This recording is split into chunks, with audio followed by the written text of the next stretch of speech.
How's everybody doing today? It's Robert from Breaking the Chain at beautiful Silver Springs Park in Ocala, Florida. What we have here is a natural spring. It's an old school Florida tourist attraction. It actually showcases the ecosystem of the wetlands of Florida and some of the springs that actually form in the northern part of the state. And what we'll look at how blockchain can actually relate and actually protect our wetlands that we have here in places like Florida and throughout the southeastern United States. And it's going to be a very interesting video. A lot of new technology coming out there to help with Mother Nature. Mother Nature can never be replaced, but there are some advantages to new technology. We'll take a look at that from Silver Springs. All right, how's everybody doing? This is Robert from Breaking the Chain USA. We're going to talk about blockchain in the environment. I had a good time at Silver Springs. That's an interesting park, actually. They have it's an old school Florida tourist attraction. And like I showed you in the video, the spring is crystal clear, actually. And what I want to do, actually, I'm going to go to their website, actually, Silver Springs, and show you a little bit of what it has there in Ocala, Florida. Ocala is a great town. Very friendly people there. I can't talk, I'm sorry. Very friendly people there. Silver Springs, actually, the water is so clear and beautiful there. And they actually have a glass-bottom boat, so you actually can go out there and go in the water. And they've actually had a problem, believe it or not, with I didn't see an alligator there. I know they have alligators and manatees out there, but it's only $2 to go in there. And it's one of the best attractions I've seen in Florida. And they have gift shops there and all that good stuff. And actually they have, believe it or not, wild monkeys out there. And there's been several articles written about that. And the monkeys, they have been there since the 1930s. And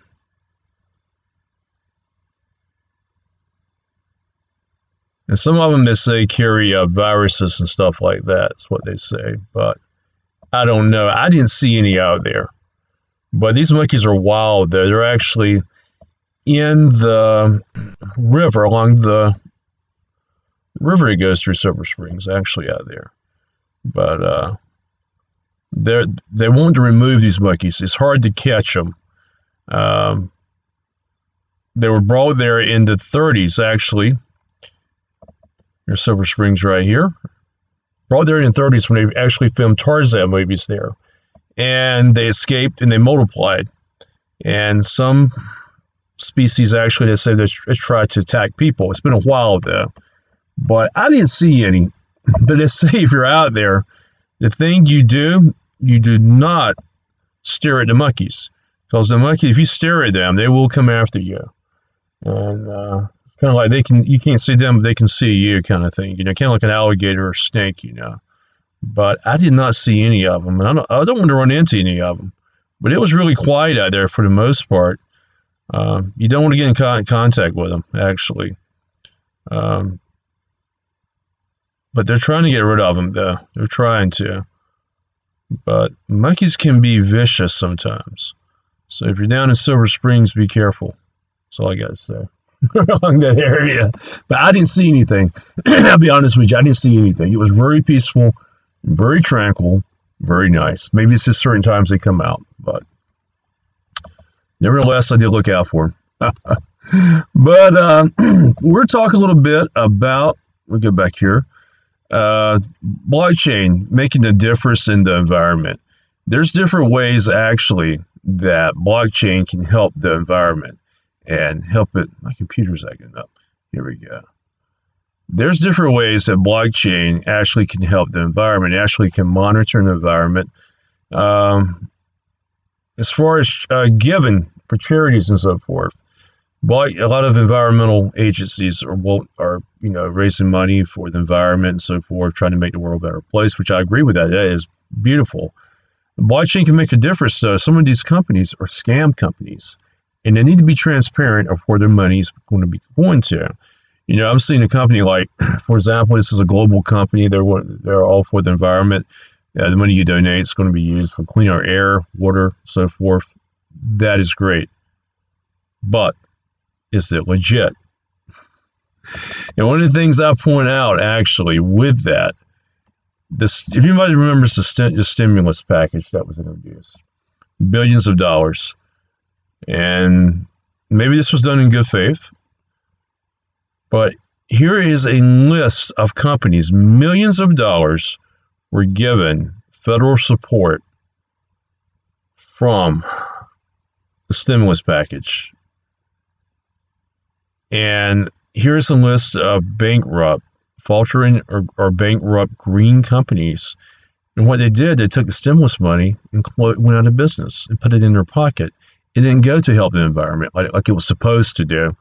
You look at all these companies right here, millions of dollars. I mean, millions.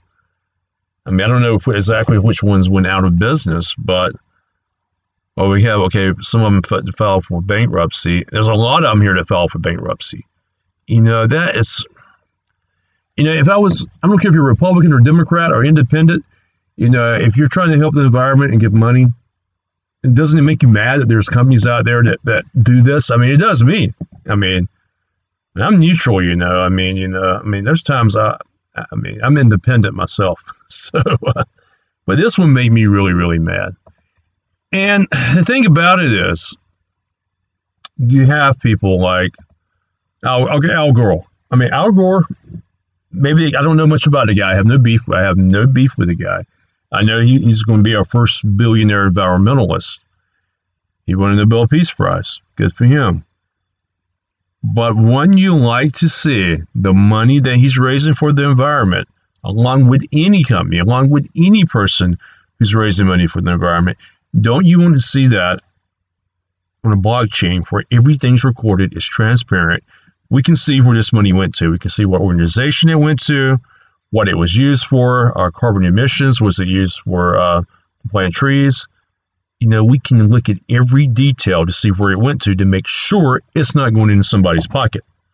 And it's amazing you mentioned this for any politician. I don't care who they are, Republican, Democrat. You know, they want to shut you up, you know. They don't like that. Kind of like a lot of banks don't like that because, you know, accountability seems to be, you know, something they don't want to talk about. But the American people, I mean, we want to see accountability, and the world should see accountability. Everything should be on the blockchain. And I think that's one reason, I said it again, why Congress is stalling out. I mean, they don't want to be transparent. But I think eventually, you know, the power of the people is going to overrule that. And that's what we all need to see. We all need to demand that. I don't care if you give to any charity. I don't care what the charity is, what the cause is. You should demand it be on the blockchain so we can see it. I mean, you don't know where that money goes to. You really don't. It should be transparent. You know, some people make some people mad if I say that. I don't care. I don't care. I want it to be transparent. It's the way I was raised. You give everything in proof, you get it in writing, you see where it went to, and you follow that money. It's the way it should be. Kind of reminds me of, those of you maybe up late at night, you might see Peter Popoff, minister. He has Miracle Spring Water. What happens with Peter Popoff? You give him money in the mail. He has these info commercials you've probably seen on TV. This is his official website right here, actually. He wants you to donate money, and he'll send you some spring water in the mail. And he has all these people on TV talking about, oh, I got a check in the mail for 20 grand. Thank you, Peter Popoff. Order your Miracle Spring Water right now on donation. That's a bunch of crap. This guy should be in jail. He should be in prison a long time ago. And if you really want to go, let's see what real Peter Popoff is up to. Let's see. Do Wikipedia on him. Wikipedia probably tell us what the real content is in this guy. Yeah, Popoff, he actually has been around for a long time, since the 70s, and he's based out of California. He was investigated, actually. Yeah, wow. Secrets. Yeah, he's in. I mean, they've actually questioned him about, his tactics and strategy and everything that's going on right here. He was collecting almost $4 million a year in the late 1980s. The money that his minister received for natural data. It talks about, here is Peter Popoff purchased a home in Bradbury, California, $4.5 million, drives a Porsche and a Mercedes, blah, blah, blah, blah. And the media has questioned him, about what's going on, and he's kind of shushed them away. But, I mean, I guess there's certain loopholes, like crooked CEOs that they get away with this, miracle water. Jesus, I mean, unreal. Now he has miracle seeds on TV. You take the miracle seeds and put them in the ground, and you get really rich. But yeah, be aware of that. I'm trying to find a picture of him. I'm probably taking every picture off the internet. I mean, he's probably on TV right now. It's late at night, actually. But he and his wife are up there. Yeah, this guy right here, Popoff. I mean, how do you live with yourself doing that? I just don't get. I mean, how would you look yourself in the mirror?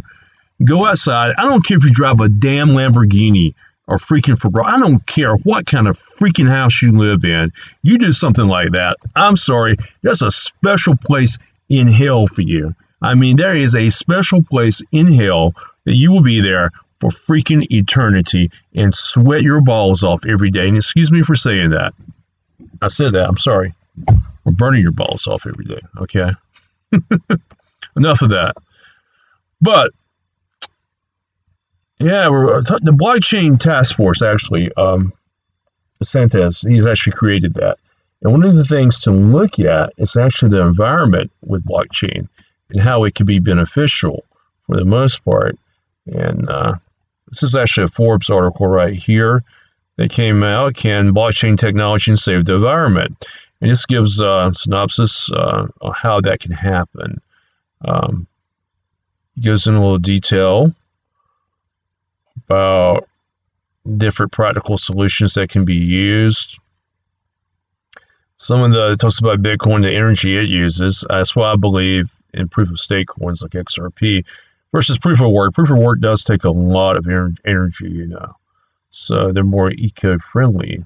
I actually like that. But you'll find several articles actually about how blockchain can protect the environment.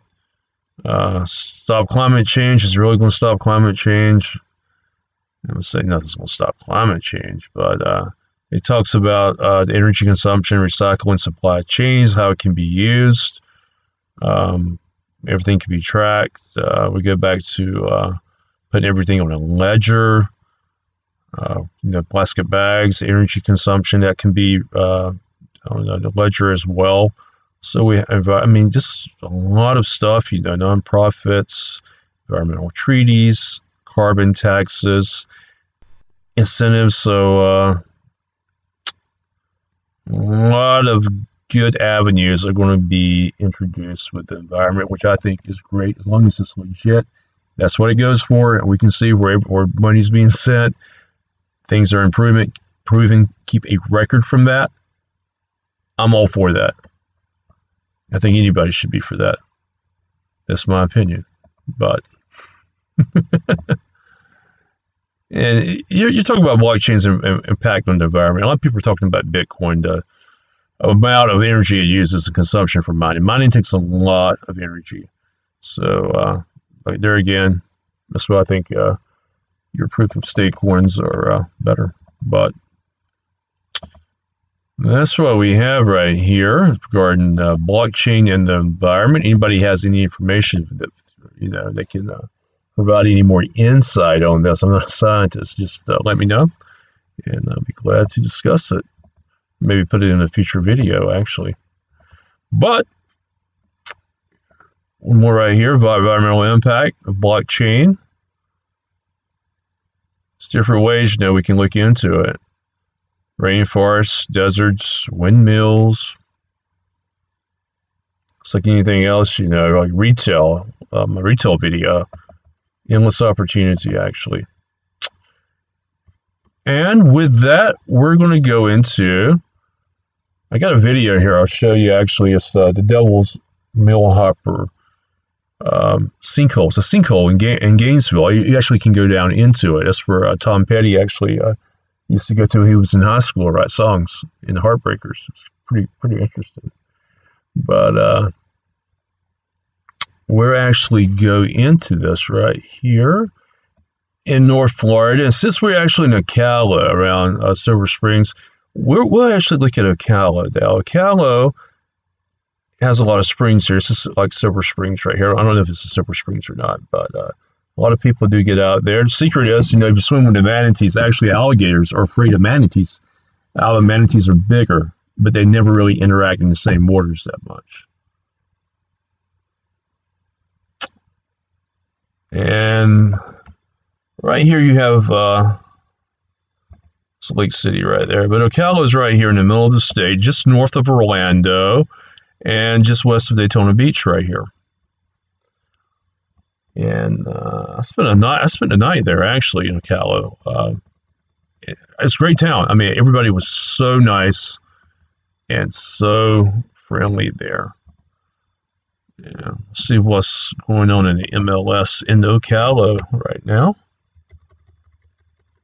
It's probably about, I guess about 40,000 people live there, maybe a little bit more. A lot of horse farms there. It is beautiful country out there. They actually have a lot of thoroughbred horses, quarter horses.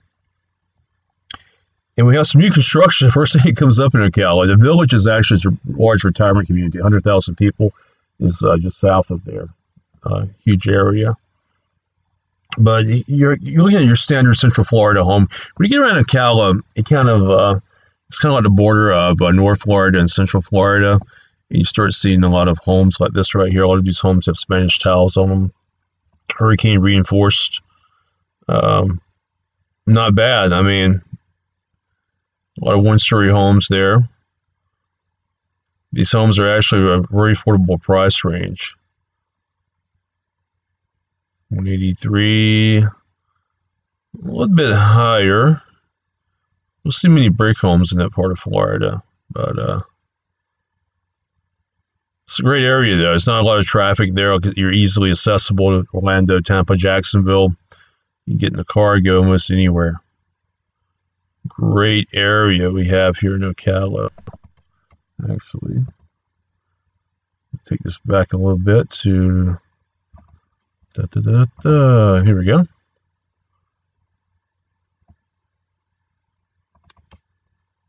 We'll zoom out a little bit here. Yeah, here we go. Ocala's right here. As you can see, you got Orlando right down the road. Daytona Beach, you go out through the Ocala National Forest, you're right there at that. Go that way, you're down to Tampa. I-75 goes right here. You want to go to Tallahassee, Panama City, zoom right up here, right up to Jacksonville beaches. Savannah's not too far away. Even Charleston's not that far away. If you're going up this way to Macon or Atlanta, not too far from that either, you know. Great location right here. Great location. All right, that's all we have right now. Any questions, email me on real estate in the Ocala area at American Real Estate REF at gmail.com. And we'll look at Ocala horse farms. So a few of these horse farms that were for sale that were beautiful. Yeah, here we go. This is the countryside right here in Ocala. It is gorgeous. I mean, it looks like something from a fairy tale when you're right out there. You see all the farms that they have right there. It's in Marion County, actually. And beautiful, just beautiful scenery that you have there. It's kind of hilly too. I mean, beautiful area. But this is what we have right here in Ocala.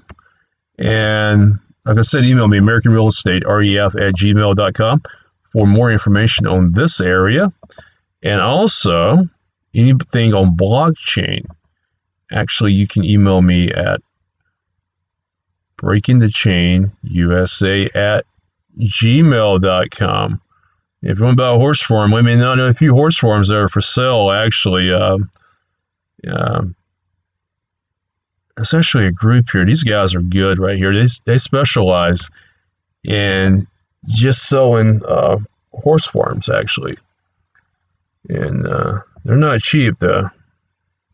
By no means. As you can see, 7.9 million. But you get a whole farm, though, 5.9. I mean, they're probably cheaper than houses in Beverly Hills for the most part. Not bad. Anyhow, anybody have any questions, do let me know. And I appreciate you guys watching. Ledger NOS down below at the link. Get you one for digital assets. And also get your Coinbase account down below too. I do appreciate everything. Thank you so much. And everybody have a great evening. Thank you so much.